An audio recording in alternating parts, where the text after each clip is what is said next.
Assalamualaikum warahmatullahi wabarakatuh. Perkenalkan, nama saya Nafinatul Nadhiro, absen 19 dari kelas 9B. Yang pertama yaitu jenis bahan aluminium. Sifat fisika: keras, getas, ringan, ulet, tahan lama, mudah ditempa, berwarna perak abu-abu kusam. Sifat kimianya yaitu unsur yang sangat reaktif dan reduktor yang baik, bereaksi dengan air dan melepaskan H2 dan aluminium oksida yang ulet dan menempel pada logam yang melindungi masuknya air serta oksigen. Aluminium bersifat amfoter dan dapat larut dalam asam atau basa encer. Manfaatnya yaitu untuk peralatan rumah tangga, rangka-rangka etalase, rangka pintu dan jendela. Yang kedua adalah air murni. Sifat fisika air yaitu wujudnya cair, tidak berwarna, tidak berbau, dan dapat melarutkan materi lain.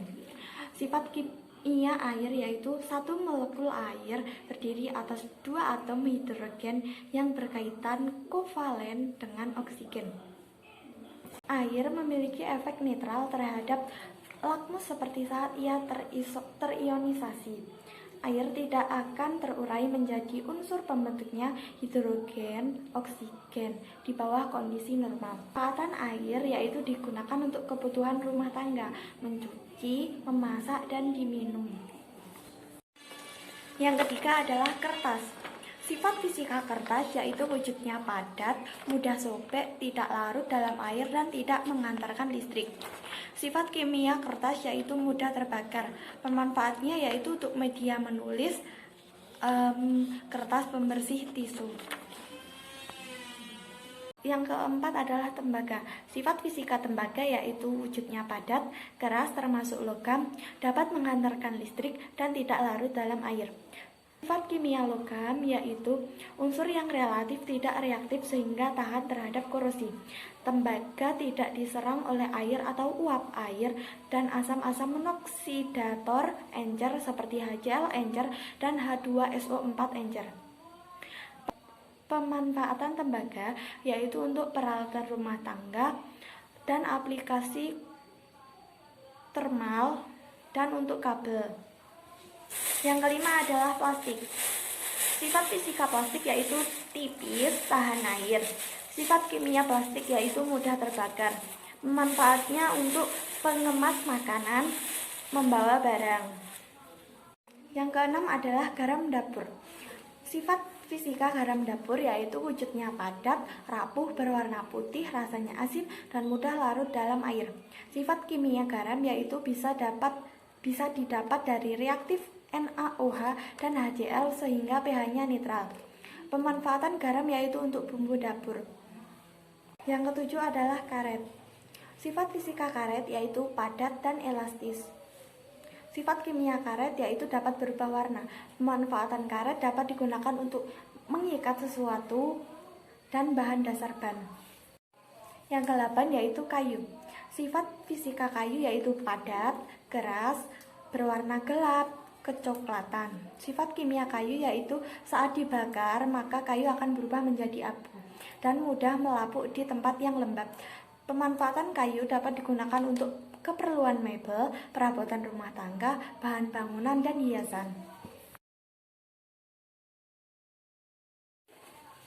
Klasifikasi bahan plastik. Kode PT atau PET. Gambarnya seperti ini.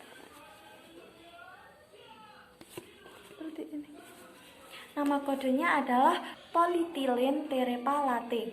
Pengertian: plastik ini kuat, kedap air serta gas, bisa melunak pada suhu 80 derajat Celcius, berwarna jernih, digunakan sebagai kemasan minuman, selai, minyak goreng, sambal, kecap. Plastik ini sebaiknya hanya dipakai sekali saja, tidak boleh dipakai sebagai wadah air panas. Diperkirakan dapat menyebabkan kanker. Kode plastik yang kedua yaitu HDPE atau PEDH. Nama kodenya yaitu High Density Polyethylene. Gambarnya seperti ini. Di sini tertulis segitiga dengan angka 2 di tengahnya dan di bawahnya ada tulisan HDPE. Pada produk air mawar, pengertian bersifat keras, kurang begitu lentur, tahan lembab, dan mampu menahan reaksi kimia. Bisa dijumpai pada botol susu cair dan jus, plastik belanjaan, tutup plastik, galon air minum, dan beberapa jenis Tupperware. Rekomendasi para ahli untuk plastik ini adalah sekali pakai. Tidak ada bukti toksisitas gangguan endokrin.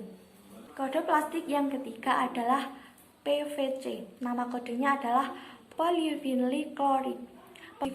Pengertiannya bersifat kuat, keras, sukar didaur ulang, disarankan untuk tidak digunakan sebagai kemasan makanan atau minuman karena zat yang terkandung di dalamnya atau DEH bisa menyebabkan kerusakan hati dan ginjal. Kode plastik yang keempat yaitu LDPE atau PELD. Nama kodenya yaitu Dicity Polyethylene. Pengertiannya yaitu digunakan dalam kemasan makanan yang lembek seperti bungkus coklat merek tertentu. Bersifat lentur, kuat, tahan air, dan mudah untuk didaur ulang. Jenis plastik ini baik digunakan sebagai wadah makanan atau minuman. Kode kelima yaitu PP. Nama kodenya yaitu polypropylene. Di sini ada produk krim seperti produk ini. Kodenya di sini ada tulisan PP angka 5. Pengertiannya jenis terbaik yang bisa dimanfaatkan sebagai kemasan makanan atau minuman. Bersifat lentur, kuat, mampu mencegah reaksi kimia, serta tahan minyak dan panas. Kode ke-6 yaitu PS. Nama kodenya polystyrene. Pengertian: selain PS ada juga EPS atau polystyrene busa. PS sering digunakan untuk kemasan makanan baku seperti bahan pembuat garpu dan sendok plastik. EPS digunakan untuk wadah makanan siap saji seperti gelas kopi atau teh atau susu berbahan styrofoam.